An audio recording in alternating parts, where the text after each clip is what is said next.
Hello, everyone, and welcome back to the National League Natter. Now, this is a very, very peculiar lineup for Natter, if we're being honest, but it was either this or a solo podcast or no podcast at all this week. So I am delighted to be joined here on the Matchday 9 review with my good friend and Newport County fan, but we will look past that for today. Keiron. So, Keiron, how do you feel to be on the Natter? Are you excited to get discussing some National League action? Yeah, of course. I've been keeping an eye on this pod and just the National League season as a whole. Now, to be honest with you, I think I picked a fantastic game week for a certain couple of results. But no, looking forward to it, man. Very much looking forward to it.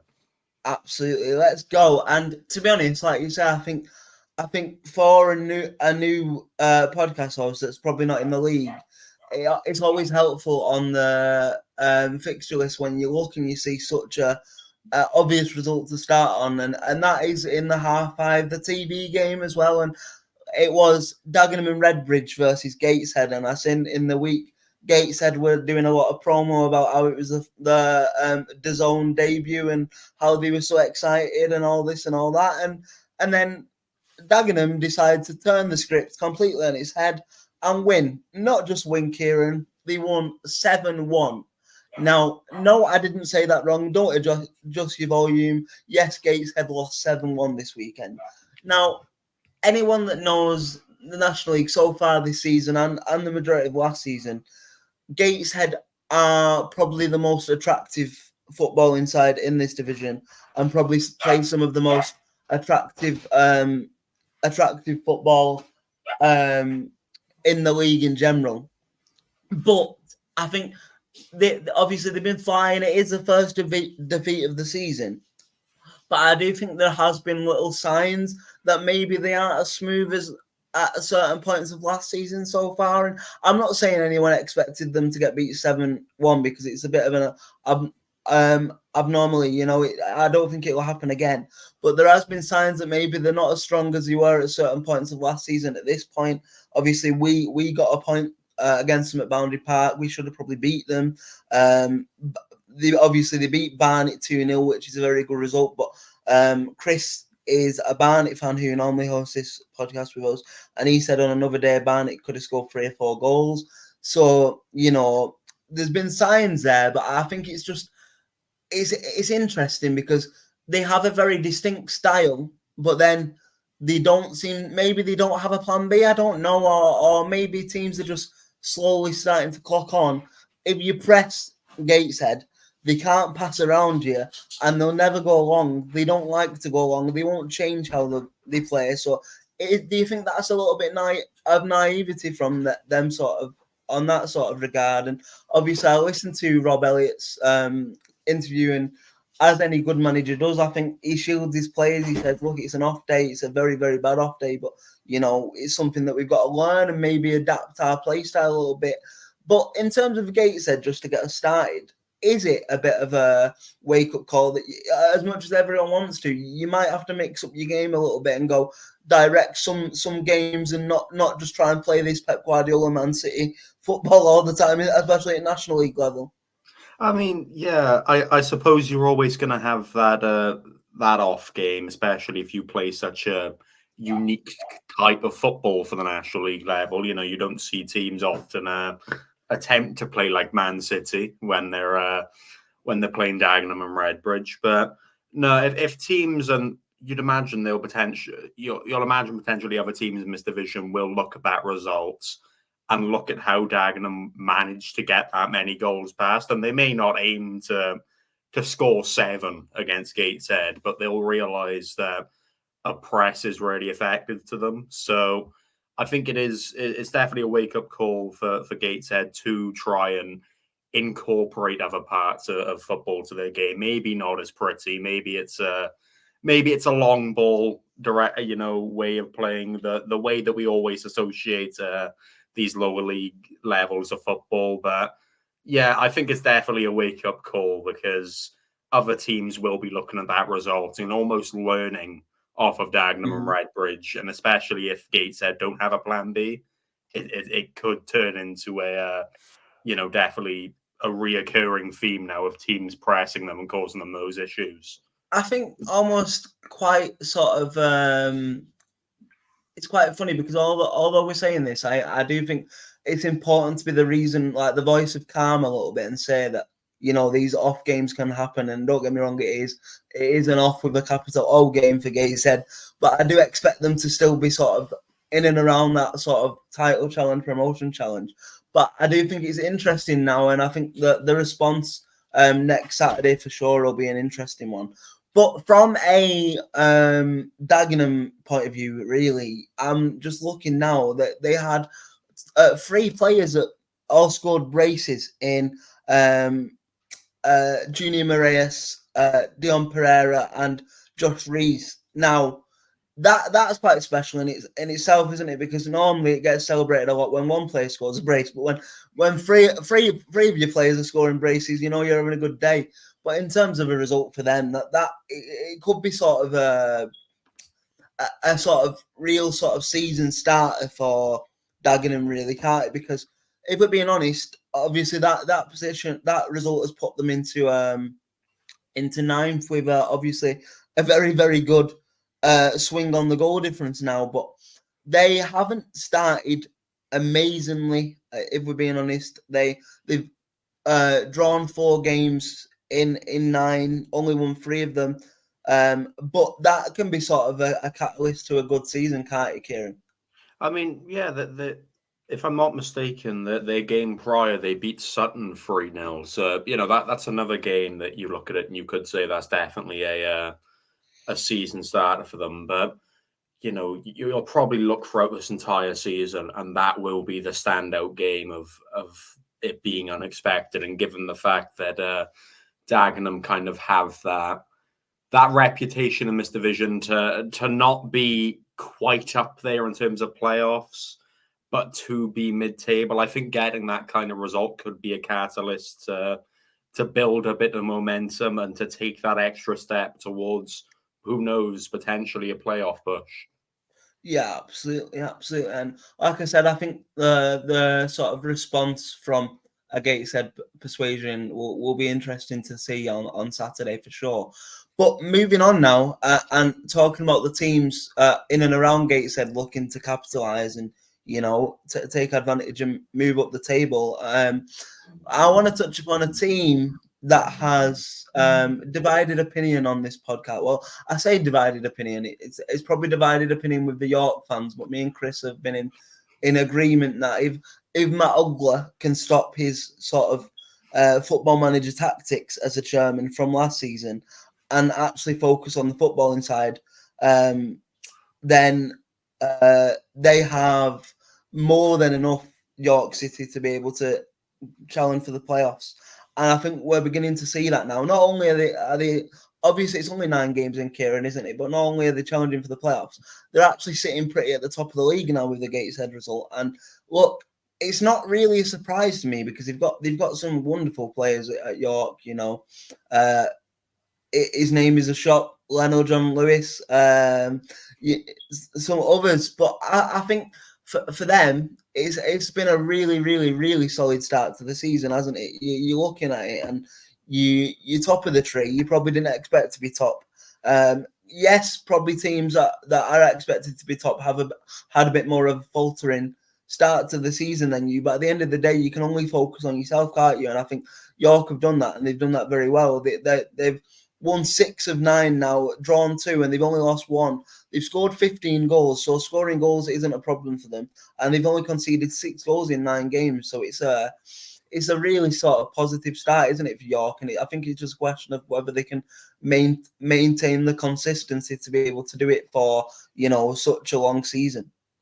I mean, yeah, you've got to have a a good standard before you go into a season, and to be top of the to be top of the league after 9 games and to have every other team chasing you is a standard that York will be more than happy to hold at the minute and will want to maintain. I think that I look at their squad and I think one of the players that weirdly I've watched York when they played Braintree, and Ollie Pearce, for me, even though he didn't get on the score sheet, for me, he's one of the most effective players that you could really want in that York side. And I think they do, their signings have gelled really well, and they've started off really, really strong because potentially other teams within this division have, made so many additions, and they're going to take a little bit longer to kind of get into the season and whatnot. But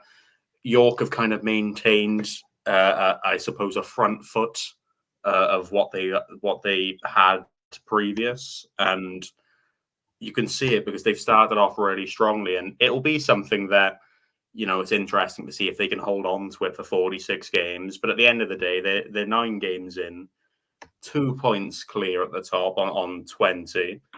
That's a standard that they know they can reach, because 9 games, albeit it's not loads of games being played. It's not, like where we're in the opening 3 games and they're top of the league. They've played a decent run of games to get to this point, and if they can keep that standard up, who knows how far they can reach. Yeah, I think it's really interesting because to me, when they brought Ollie Pearce in, his goal scoring record last year was in a way, it was almost equivalent to Haaland levels in the Prem for the national, the National League standard, really, weren't it? And I had no doubt that he'd be firing, and look, that's what's happening now. And I think it's just a case of consistency for York and not letting any potential off the field, like talk and news from Ugler and whoever else, derail it and disrupt something good that's going on the pitch. But as always with a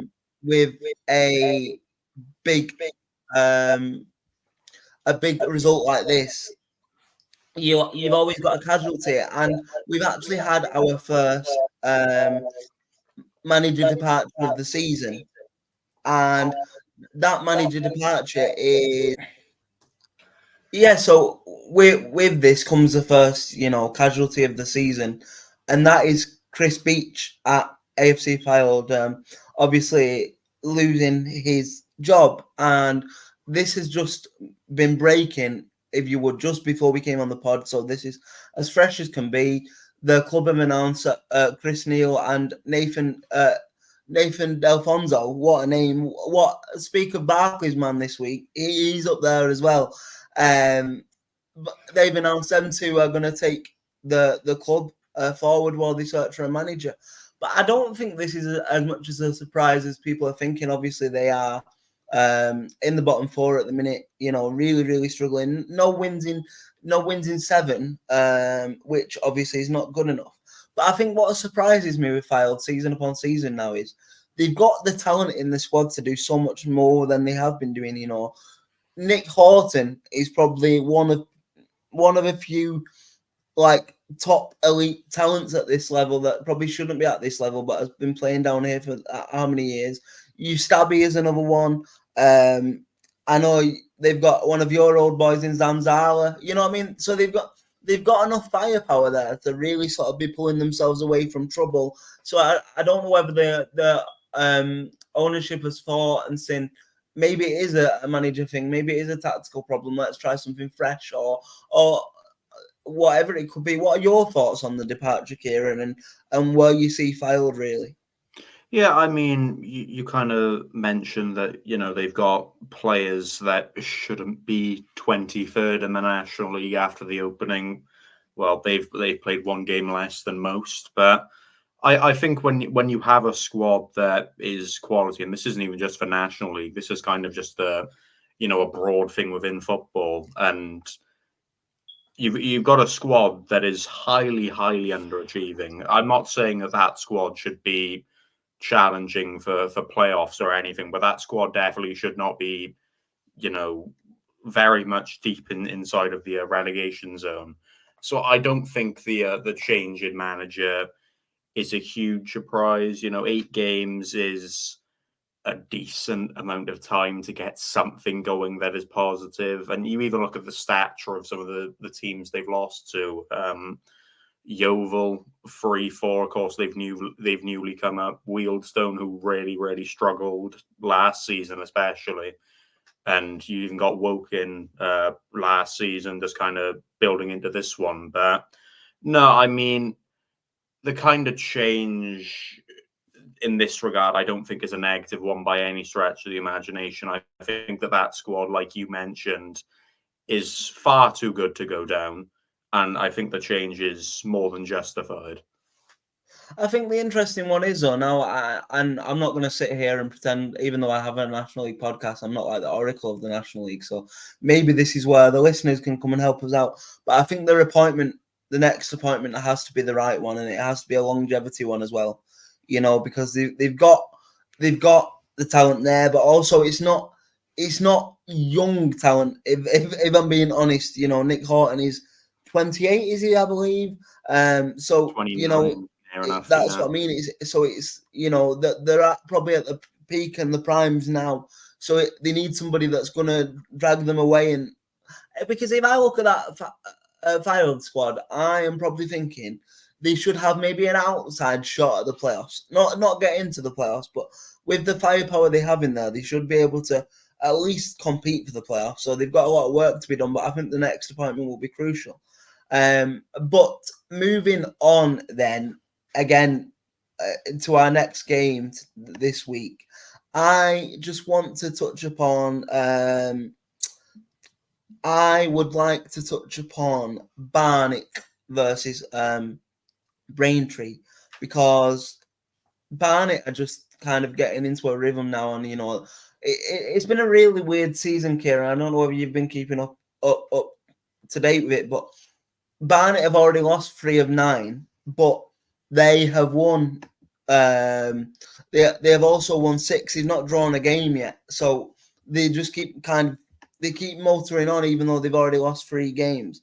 But they had a very good home win yesterday against newly promoted Braintree Town. Now, it wasn't straightforward for the Bees at all, really, because ex-Barnet man John Akinde had other ideas, and after 47 seconds, Braintree raced into a lead, and you're thinking, oh my goodness, are Barnet actually going to do it this year? Because the thing is with Barnet is there's so much more additional pressure on them now this year, because I'm not, and again, I don't advocate gambling or bets, but the bookies and journalists and people that get paid to do this sort of stuff have put Barnet as the runaway league winners, because of how many players they've brought in. They brought more players in than Chelsea. So there's a whole level of expectation there for Barnet this year, but with the 3 losses already and going behind early, you do start to worry. But then they just took control and did what good teams do, and fought back really, really well. So they fought back 3 minutes after going behind, and it is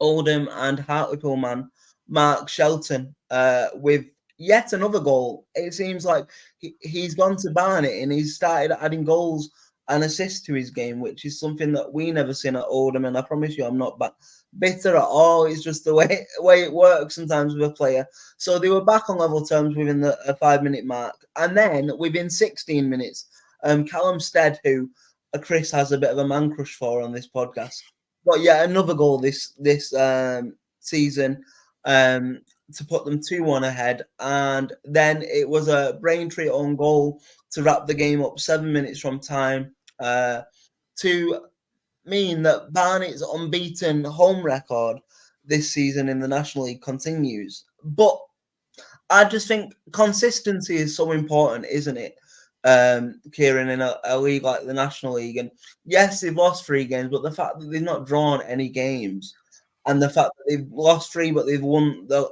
other 6 is very impressive for Barnet, right? And I'm not. It's a weird one, because I expect them to do this now with the players that they've signed in the back end that they've had. I expect them to be up and around it. So it's not like I'm going to give them tons and tons of credit, but also you have to start well, and I think they have done that, albeit a few blips. Would you agree?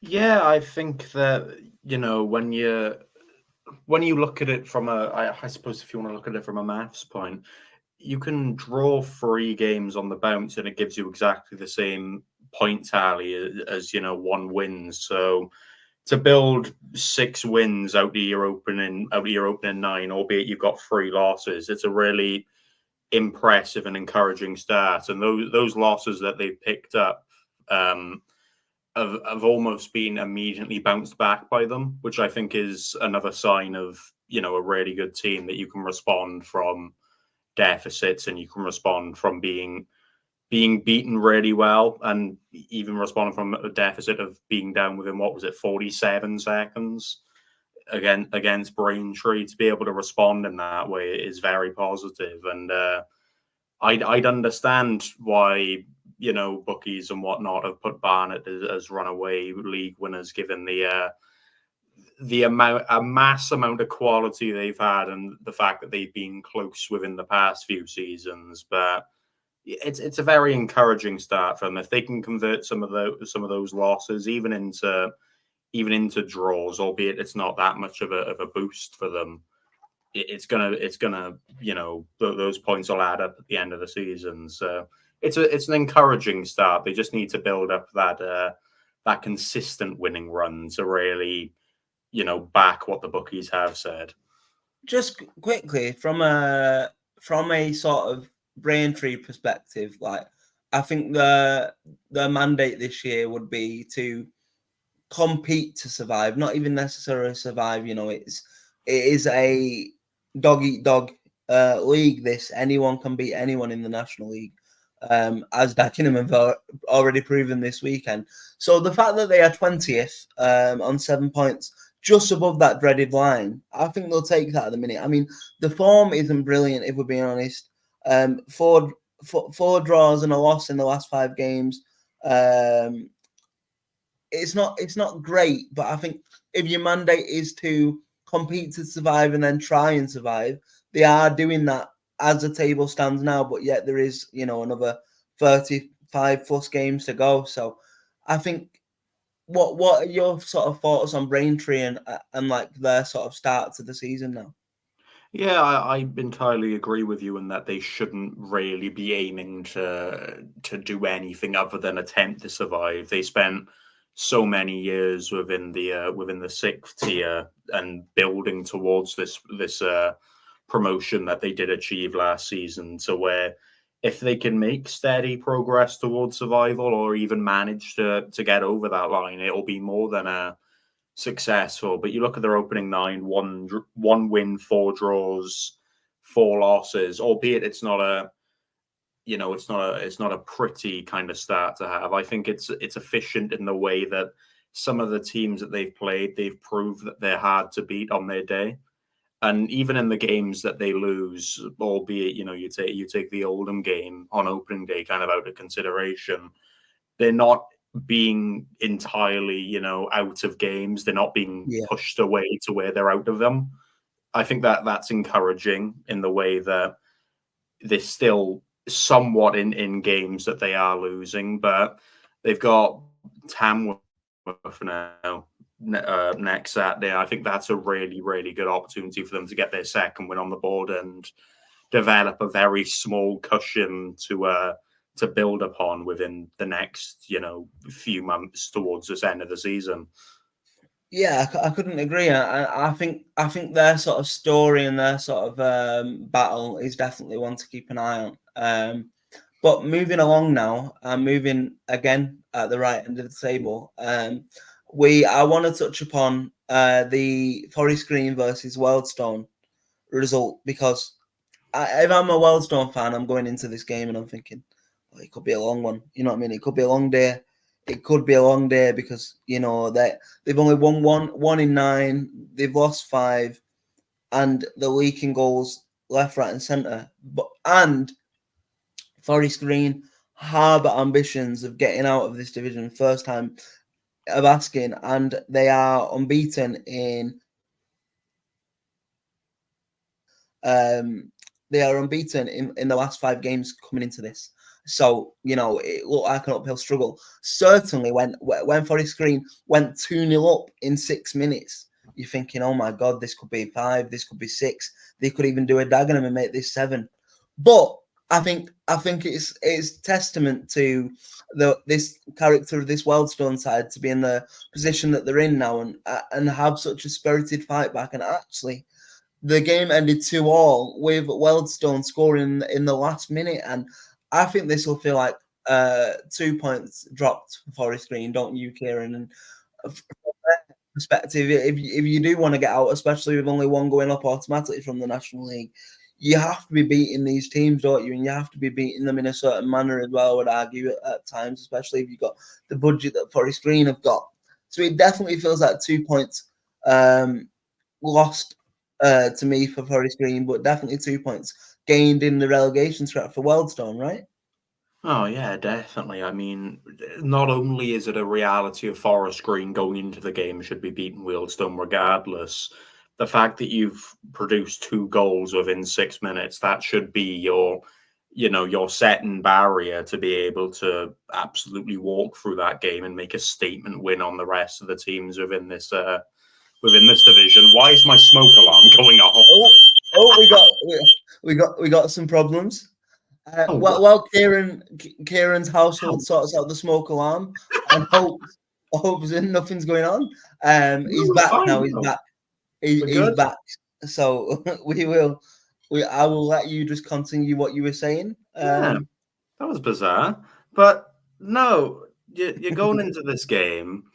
You're 2-0 up within 6 minutes. Again, that should be your standard to be able to get a statement win on this opposition and build a statement win on the rest of the league going forward. But the fact that you've conceded, yeah, sure, you've conceded just before the break. You can maybe go, right, we're still ahead, reset, look to start the second half positive and start the second half going for on the front foot and maybe get another couple goals, wrap the game up. But I watched little bits of this game, and other than those opening 10 minutes, I thought Wealdstone did really well to make sure that they defended anything that kind of went their way. The chances they developed were very few and far between, but that they converted them. So it's got to be 2 points dropped to Forest Green, not only for the squad that they've got on paper compared to Wealdstone's and their immediate season ambitions, but the reality of what that game was. But on the contrast, Wealdstone will be absolutely delighted to have got a point at a ground that not many teams will get any form of result. Let's be fair.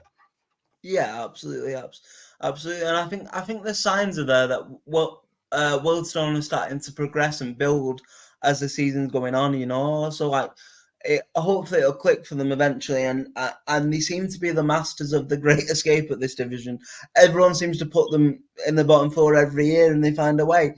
So there's a big part of me that thinks that they'll find a way to do it this year for sure.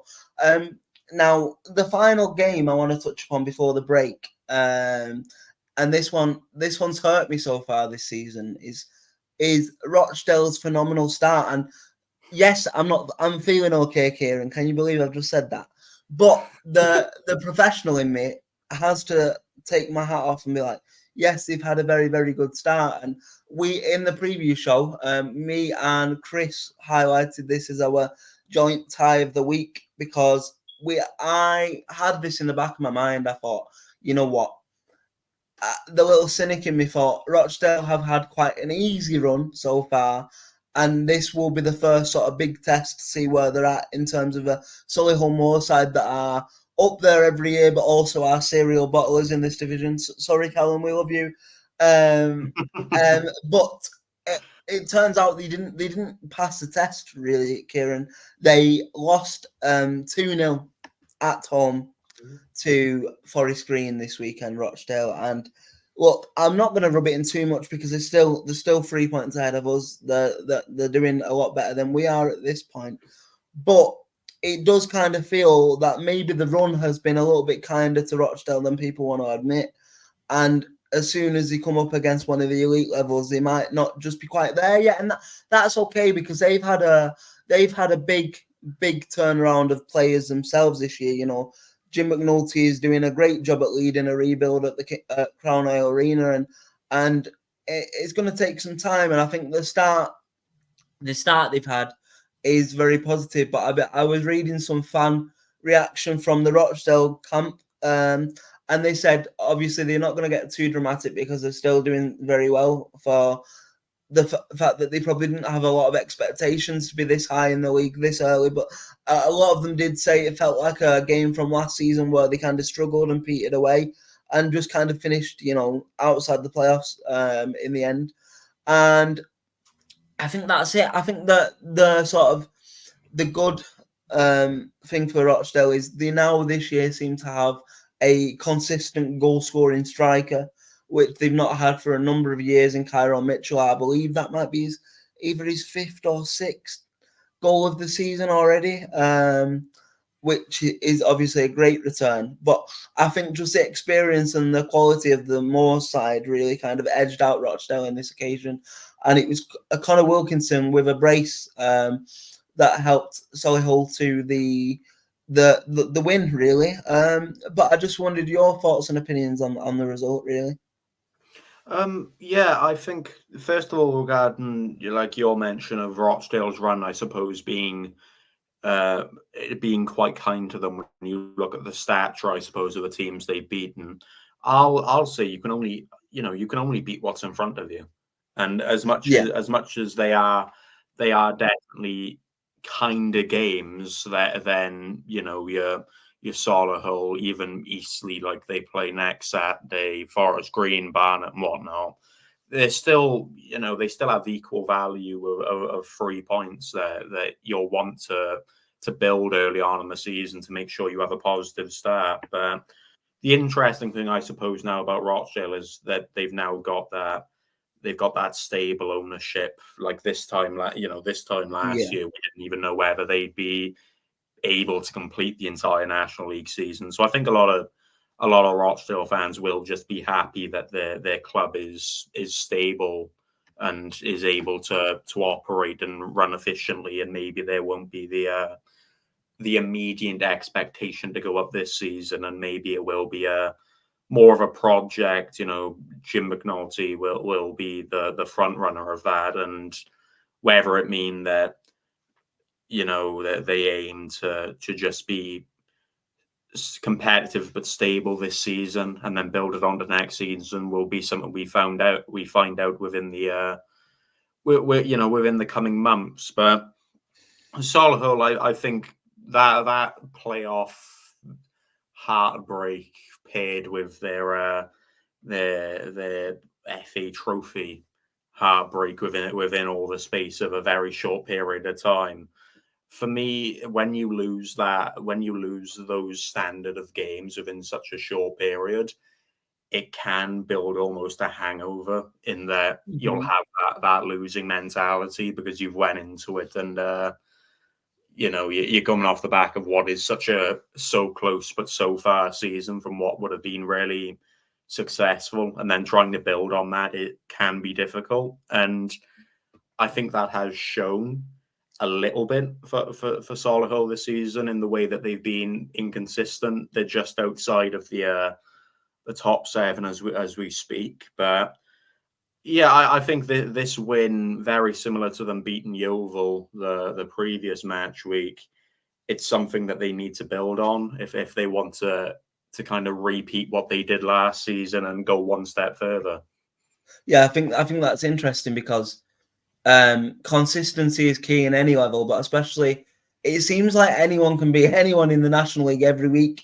So teams that can build, even if it's just 2, 3, 4 game runs at a time, will set themselves apart. And I think that's really important for teams like Solihull. But anyway, before we get into the second half of the podcast, considering it's your first National League Nighter episode, hopefully not your last, would you like to lead the viewers and the listeners into the ad break for us, Keiron, please? Oh, I would absolutely love to lead us into the fabulous ad break, in where following the conclusion of it, we'll be back with more National League chat. Love it. And just like that, we are back. You've just been listening to our wonderful sponsors, who, Keiron, led us into, and without the hard work on this podcast and on the deck in general, we wouldn't be able to do what we do. So we really appreciate them. But back to National League action, and next up for you, we have the Eastleigh game. Now, this to me was probably the shock of the weekend, and people might look and think, "Oh, he always has a bit of an agenda against Halifax," and I honestly don't. I know I make digs weekly or bi-weekly about you playing football at the aquatic centre, but that is just my I actually don't have anything against Halifax. Now, this was a brilliant way to shut me up if you believe that. And they beat Eastleigh, who had a flying start, Keiron, 3-1 this weekend. And it wasn't just the manner of the 3-1 result that really impressed me. I think if I'm looking at that game, I'm thinking, you know what, Halifax have controlled the game from minute one. They were 3-0 up. From looking at the highlights, they probably wasted another maybe 2 or 3 chances where it could have been a longer scoreline. And this is what I've been saying about Halifax all season, is the quality is there. It's just to me, when I look at Halifax, it all depends whether what style of football they want to play. Sometimes they're just very sort of hard to beat and very determined and not the prettiest footballing sides, but they've got the ability to do it, and they did it in a big way this weekend. From a Eastleigh point of view, obviously I'm now looking at the table, and Eastleigh sits sixth after such a good, like a flying start to the season. Their last 4 games, 3 of them have been losses now. So they are starting to falter a little bit, and maybe they are starting to fall off, which is kind of natural considering none of us, certainly at this podcast and in the wider media for the National League, really put Eastleigh up there for any sort of real promotion challenge. Obviously, they could sneak a playoff place, but I don't think they'd be strong enough to mount a serious promotion challenge, because they kind of, a little bit like we were talking about with Fylde before, it's a Nick Horton show. Well, Eastleigh have the Paul McCallum show, and if he's not firing, he's not scoring goals, I struggle to see where the goals for Eastleigh come from, if I'm being honest. But first of all, touch upon a Halifax perspective, whether you agree with what I just said, and what are your sort of thoughts on this result? And would you agree that you think it is probably the upset of the round? Yeah, I think it's a positive result when you look at Halifax. When you mention that they could have and probably should have won 4-5-1 and not just 3-1. Not that 3-1 isn't an impressive win as it stands. I think in terms of I suppose the start of both teams, you could maybe justify this one being the biggest upset, if you want to put it, one of the highlight results of the round. But in terms of Eastleigh, I know quite a few Eastleigh fans, and they always mention that this almost tends to be a reoccurring theme with them, season on season, where they're challenging for playoffs for a brief period, and then Paul McCallum doesn't continue his goal scoring form. We all know him for at this level, and then they tend to kind of trickle down the table and finish 13th, 14th, just that mid-table area, and they never seem to be able to progress. And I think that's a lot to do with, as you mentioned, it being the Paul McCallum show, and that if he isn't firing, there's very little goal scoring threat there from the rest of the team. But no, I think it's a very solid win for Halifax, and they're building it off of 3 games where they haven't lost, albeit the 2 prior were draws, and they're always in and about the playoffs, aren't they? And in and about those promotion places. And we were talking Rochdale earlier about them maybe not being able to compete against more of the higher tier opposition in the division. But as things stand, Eastleigh are one of those higher tier oppositions, and Halifax have done really well to turn them over. So yeah, it's definitely a surprising result in terms of the manner that they've done it. But I suppose when you look at it in the regard of Paul McCallum hasn't got himself on the score sheet, you can maybe see why Eastleigh haven't performed as you maybe expect. Yeah, absolutely. Now, this is where I will not hide my biases. This is my favourite part of every podcast. It's especially nicer for me this weekend because Oldham have managed to break the crazy trend of already having 5 draws this season in 9 games, and all of them, Keiron, being by the same scoreline of 1-1. But that didn't happen this weekend. We went to a very, very solid starting walking side in terms of the division, you know. I think they've surprised a few people. 3 wins, but then inconsistency have started. So I was following along with the game and expecting us to come away with the result and a bit of a response, and we did that. We certainly did that. We took the lead inside 6 minutes thanks to Josh Lundstrom, who headed in from a Mark Kitchen break down the left-hand side of the pitch. And that was his first goal for Latics after transferring last summer from Altrincham after being the player of the season. And then we go in 1-0 at half time. We look comfortable. They have a few moments, but they never really threaten the back line, which includes the 2-man mountains of Charlie Raglan and Manny Month. They never really threaten us. But we're all nervous as Oldham fans. We're thinking, the last 4 games have been 1-1. We need a second goal here. We need a second goal quick. And that second goal came very quickly in the second half. I think it was 49 minutes maybe, through a contentious own goal. And the reason I say contentious is because James Norwood was stood on the goal line and knocked it in with his thigh. But the National League have said that the ball was over the line, which I think if you look on the replay, I actually think Nor's got the final touch. So that will be an interesting one. But it was 2-0 thanks to a monster of a long throw from Regan Ogle, and we're in complete control then until that is complete control until I don't want to butcher his name, so I just want to make sure I get it right.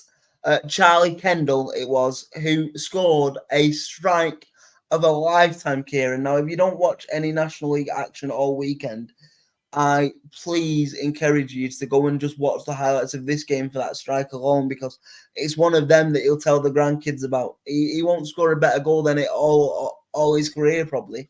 He was probably 32 yards out. He just hit his foot through it and it swelled into the top corner past Matty Hudson. And you're thinking at that point, as an Oldham fan, you're thinking, oh, not again. We're not going to crumble again, are we? But as soon as they've got themselves back in the game through the wonder goal, they misjudge a hopeful long ball from Manny Month, and 2 of the Woking defenders go for the same ball in the air, leaving my God and Saviour Mikey Fondop to run in 1-on-1 and slot past the keeper to all but dead the game and put the game to bed. And we have ended our run of draws now, and we have got a very, very precious 3 points that has put us back into the National League playoff places. And it's been a really sort of weird start for us, really, because yes, we've drawn 5 games, but we've lost once in 9. So there is improvements there, and we look like a hard team to beat this year. But from a Woking perspective, certainly I was a bit disappointed because they've started so well, but they were so direct, and we have 2 6-foot plus centre halves. You're never going to beat them in the air with long balls through the top every time, and they never changed it up really. The only time Hudson was threatened was probably the strike from Kendall that we were just touching upon, and I was just a bit disappointed. But look, we did our job. We're back on winning ways, and you can't ask for more than that, can you? I mean, like you mentioned, you're proving in losing one game in 9 that you're a hard team to beat. It's just about being able to kind of kill games off that it seems that you've struggled with up to now. But to be able to concede a goal within the merits of what Woking were able to score off a Kendall, and then be able to immediately respond and kill the game off, that's something that you definitely need to do away from home, and it's definitely something that you'll need to be able to repeat in order to maintain that top 7 form. But I suppose Woking play that directness, those high line of balls, for the reason that their strikers tend to be, I think both of them actually, near enough reached the 6 foot mark of Tom Leahy, whatever it is, and then Lewis Walker. They both near enough break the 6 foot barrier. So, that's kind of, I suppose you can justify it there as to why they play such a long ball heading aerial kind of approach. But maybe it shows that they don't have much of a plan B, as we have mentioned with a lot of teams in the division. But no, it's definitely a good result for Oldham to build off of, and hopefully end that 1-1 draw, because it looks rather devastating when you see how close you were picking up. Yeah, absolutely. And like, just a quick look ahead now, and obviously I'm probably going to put the kiss of death on it now, but we talked about Rochdale having a bit of an easier run, even though I think it's maybe a little bit unfair of us to say anyone in the National League is easier, but you know what I mean when I say it. It's like, we have got that quote unquote easier run coming up now. We have Yeovil at home, then I've completely forgot who we play on Saturday at home. Home's Yeovil, isn't it? And then the Tuesday night, Tuesday night's Forest Green. Okay, so the Yeovil game, I expect us to win, if I'm being honest. The Forest Green game will be a tough game, definitely. Of course it will. But we also played Gateshead at home when they were top of the league, and we should have beat them, so anything can happen. And then we have Ebbsfleet on TV, on making our DAZN debut, and I hope it goes better than Gateshead's did a week on Saturday, or 2 weeks on Saturday, I should say, sorry. So the fixture list gets a bit kinder to us now, but it's just about backing it up and showing that consistency, I think. But, Keiron, we are 4 games remaining on this podcast. It has flown, can you believe it? Unreal stuff. So, the next one I would like to touch upon is Southend versus Sutton. Now, this one is a really interesting one for us, because I'm sure you're aware, Keiron, because you said you've listened and you keep a track. But Steve Morrison, the Sutton manager, is a friend of this podcast.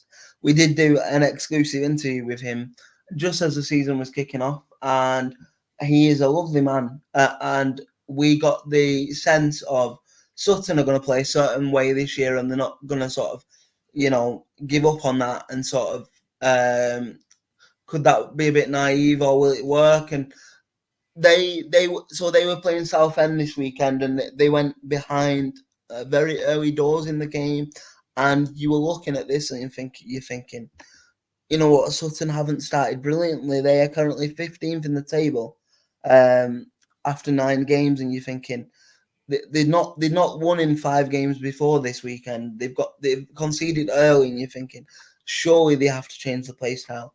But no, they didn't. They stuck to the gun. They believe in themselves. They believe in the play style, and they turned the game around completely, Keiron. And it was a 3-1 away win for Sutton against a team that people expect to be up there, especially with the embargo troubles now ending in Southend. And look, I think that is a very, very big result for Sutton now, because hopefully, talking about consistency, they can put that awful run or awful mini run to an end and start getting up and around them playoff places. Because from speaking to Steve Morrison, he said the sort of playoffs seemed minimum, really.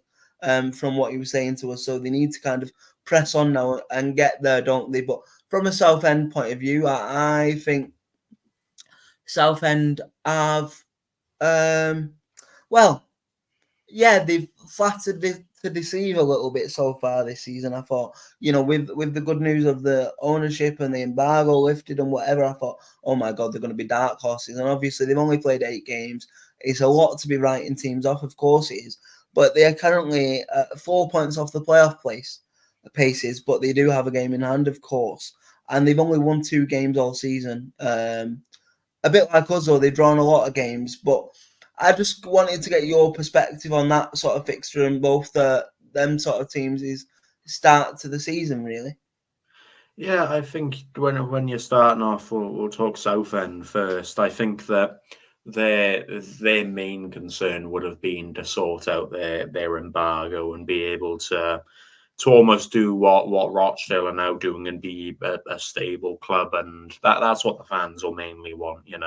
They'll want to be able to at least guarantee that they can watch their club without any major worries off the pitch. But I think like you said, it's too early to write teams off and say that they're not going to achieve things that they're potentially destined to do, because you look at Southend, yes, 17th, but if they win their game in hand, they can go to, again, depends on goal difference, but they could go up to the heights of 9th, and then all of a sudden they're a point off playoffs.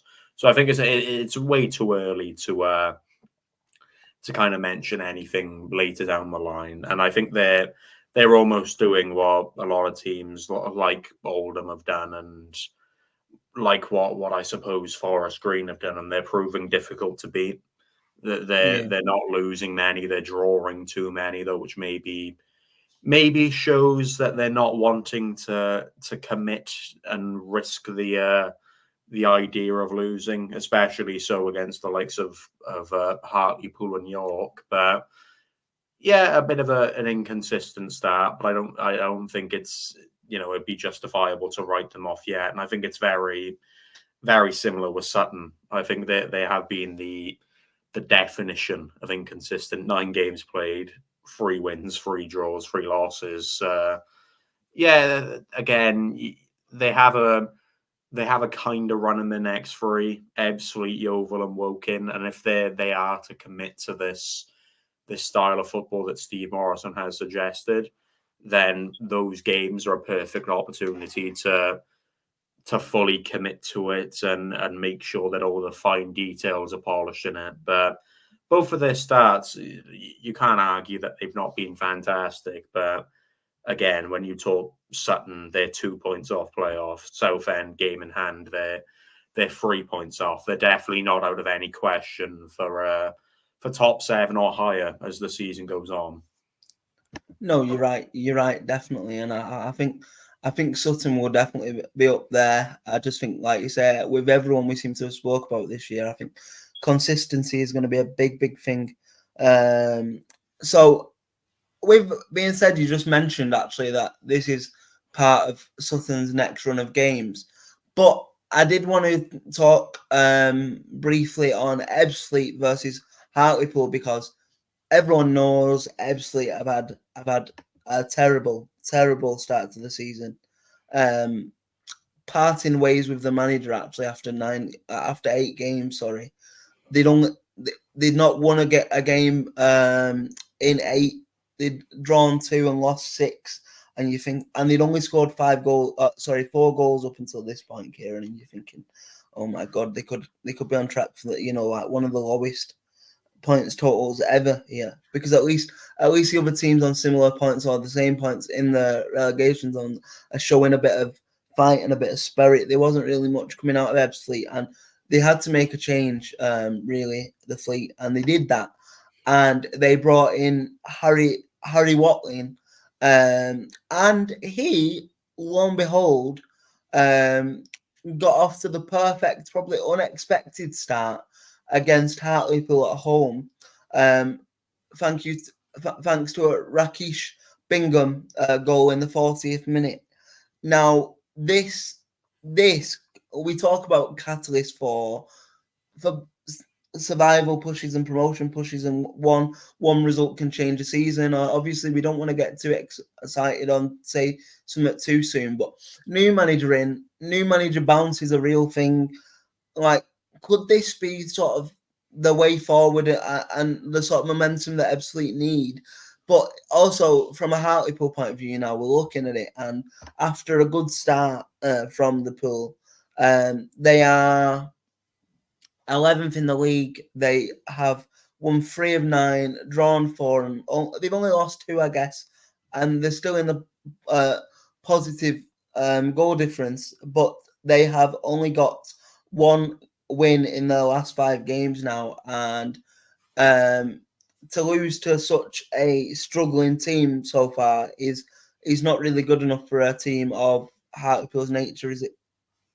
Yeah, it's definitely not, and I think that Hartlepool are falling into the bracket that a lot of teams have kind of fallen into. You can even suggest that Oldham have fallen into this Dagenham, Halifax, and that they're not able to, or potentially not willing to take that extra step and that extra risk to get their positive results, and that did seem to be the case against Ebbsfleet. It almost felt that there was a potential sense of maybe naivety going into it, given how uninspiring Ebbsfleet start was.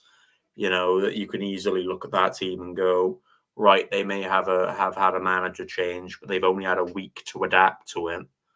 And, you know, they'll kind of be a pushover and we won't have to put too much effort into it. But you got to give credit to Ebbsfleet in the way that, you know, that they not only took the lead, which, you know, would have been it would have been, if I'm not mistaken, the first time that they've done that this season, and they've been able to maintain it. So it's definitely positive in their regard, and it's something that, as you mentioned, could be a catalyst towards them getting more positive results, because they've been very uninspiring up until now.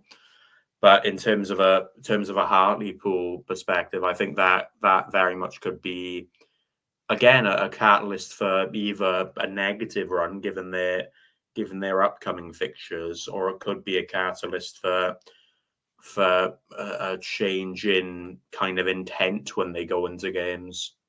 Mm-hmm. Yeah, I agree. I agree. Yeah, it's definitely something to keep an eye on, and normally I'm probably going to attempt it now, and I'm sorry, Fleet fans, but I'm going to say it anyway. Normally, a manager bounce lasts longer than 1 game, so Ebbsfleet could be in for a little bit of a good upheaval. Cut this to next weekend when they've lost 4-0. Yeah, that's But but moving on and quickly covering off the rest of the division, we talk about a newly promoted side that's probably shown a bit more character and a bit more determination, and actually currently finds themselves out of the drop zone in this division by 2 points in Tamworth. Now, Tamworth this weekend were playing.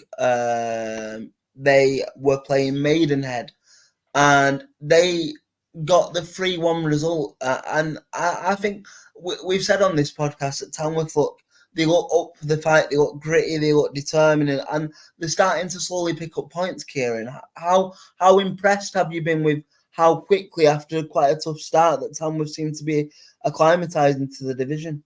Yeah, they're doing really well, aren't they? I think what they've got that potentially other teams that have been promoted haven't had is they've got a history, or definitely a more recent history, of having a winning mentality.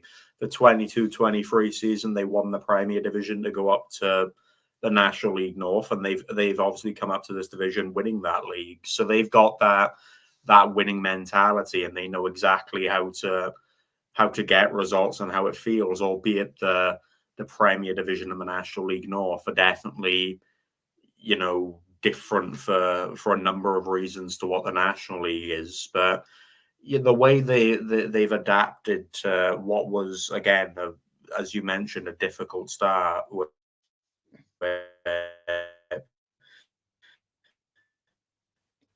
Oh, you know, they've conceded 16 goals in 8 games. yeah, yeah. It's not They're the getting best. the points in games that you got to give the you got. We're going round 2. This is fantastic. No, but you got to give Oh, Tamworth the credit in the way that they're picking up results in fixtures that you'd imagine they may. yeah, of course, Oh, of course. I think Kieran's got a little bit of connectivity issues at the minute, so I will quickly breeze through the last two results in this division, and both of them were draws. We had a 1-1 draw between um, Boston and Aldershot, and then we had a very boring, by the sounds of it, 0-0 draw between Yeovil and Altrincham. Now, the one thing I will say is the bad start to the season for Alty continues, or maybe not bad, maybe that's a bit harsh, but the sort of post Chris Clark era for Altrincham hasn't been brilliant, if I'm being honest. And Mike, I can't remember how many times we've said this on this podcast, but when you lose not only your biggest goal scoring threat, but your biggest goal scoring creator as well, in one, it's always going to take a while, and that's what seems to have happened. But at least they got a point this weekend, and I expect Alty to figure it out, because they've still got enough talent in that squad not to be anywhere near where they are at the minute, haven't they, Keiron? yeah, definitely. They got so close last season to pulling it off, and obviously they just about missed out. There's definitely the squad that's able to do it. It does just depend on if they can adapt to life in this newer, more hopefully balanced squad quick enough to maintain and challenge towards those playoff places. Yes, absolutely, absolutely. And with that marks the very successful debut episode for Keiron on the National League Natter. So, unless you have any final points, any final goodbyes, how have you enjoyed your experience on the Natter? And would you come back again, Keiron? I guess that's the main question. It's been great fun, mate, despite the fact that apparently my laptop decides after an hour of recording it doesn't want to connect. It did it on 4th tier fever as well, which is so ironic. But no, it's been good fun, mate, albeit I don't have as much knowledge on the National League as the EFL and whatnot. I still feel I have enough to contribute a little bit. No, I've really Yes. enjoyed it, mate. Appreciate you having me on, and I'll be more than open to coming on at any other point that you may need And me. just so the viewers are aware as well, and to give you a little bit of credit that you deserve, but this will probably come out tomorrow. But by the time we recorded this, me and Keiron have just done probably 3 hours worth of recording together back to back. So uh, Keiron deserves a lot of credit for coming onto a podcast. He doesn't. It's not his domain. So I really appreciate you helping us out today. And I will make sure we leave your Twitter tagged in the description of Spotify so people can hit you. And yes, so without any further ado, we have been National League Natter. This has been your match day number 9 review, and we will see you next week.